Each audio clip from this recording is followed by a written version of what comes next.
One is about brokers.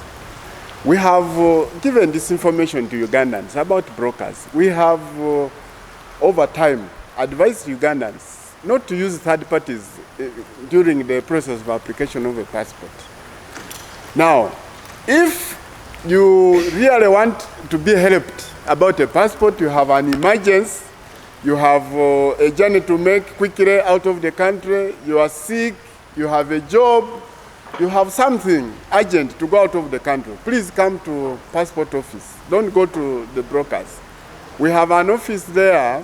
Once you come, staff will identify you if you are sick, if you are elderly, if you need any emergency services. We are also human beings. We have been able to help these people who have emergencies.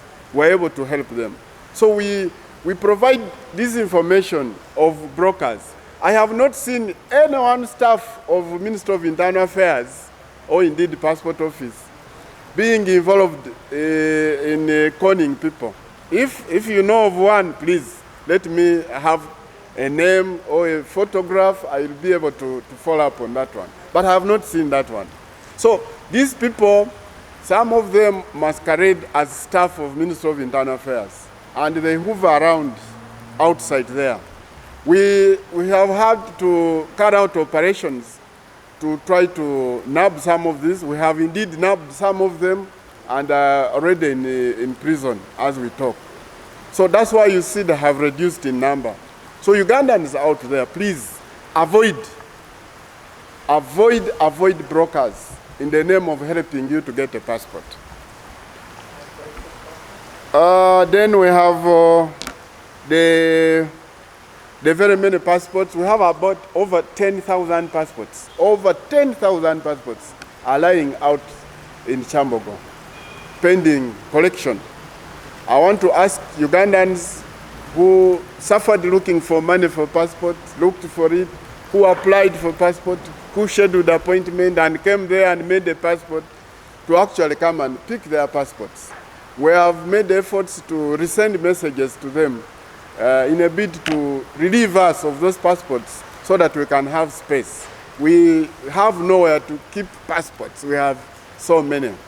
So Ugandans out there, please, I call upon the media to help us tell Ugandans to come and pick their passports because we have so many of them. Thank you very much. Now let me do Luganda, then kakate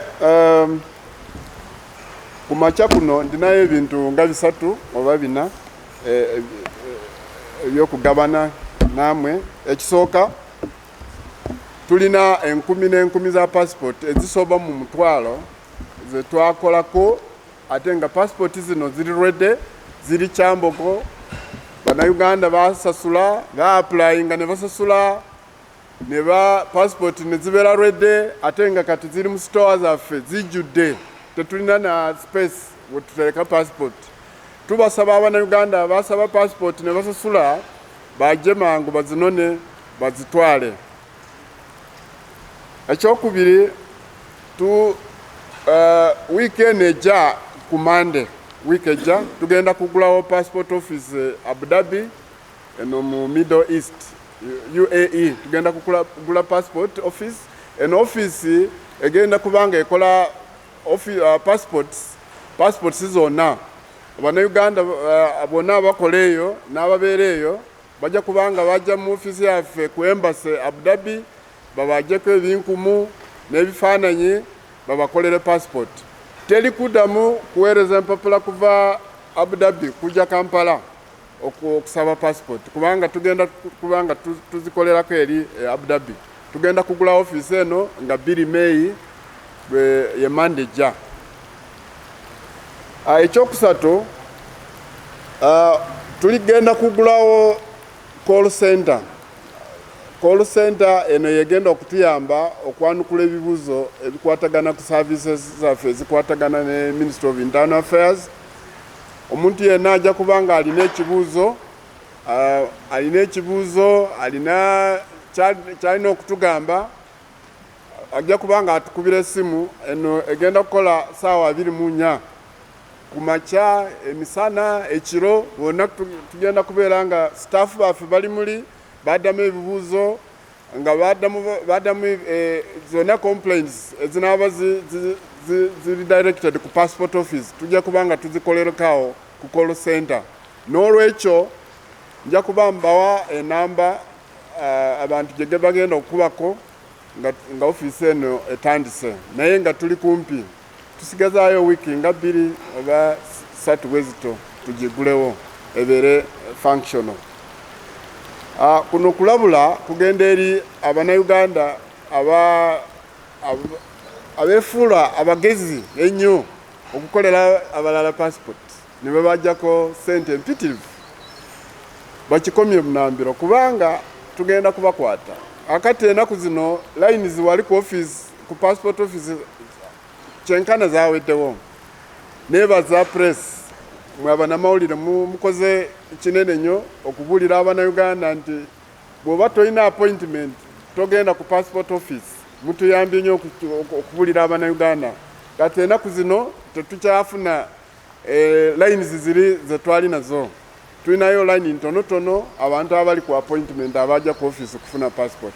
Ate nsaba mwongere okubunya information eno mu bantu basobole okujja nga balina either emergency oba balina appointment ku office. Otherwise omuntu yenna ajja kujja ku office kusaba passport nga talina appointment tujja kumugoba. N'ekisembayo waliwo information ebadde etambula ku mikutu ku social media ng'egamba nti East African Community yakola ki yayongerayo ennaku ez'okufacing out passport ezo enkadde. Eyo information ye ntuufu naye ffe nga Uganda twasalawo nti tukikole mu bwangu. Tetwamenya mateeka ga East African Community nedda naye nga ffenna twogera lulimi lumu lwa kufacing out passport. Ate passport zino twazijjawo nga nnya omwezi guno omwaka guno weeks nga 3 eziyise mabega. N'olwekyo Omunnayuganda yenna ayagala kutambula talina kukozesa passport enkadde. Olina okuba nga olina passport empya gy'ojja nayo ku airport. Bw'onoojja ne passport enkadde bajja kubanga bakuyimiriza togenda kubeera n'eddembe ly'okutambula ku passport eyo.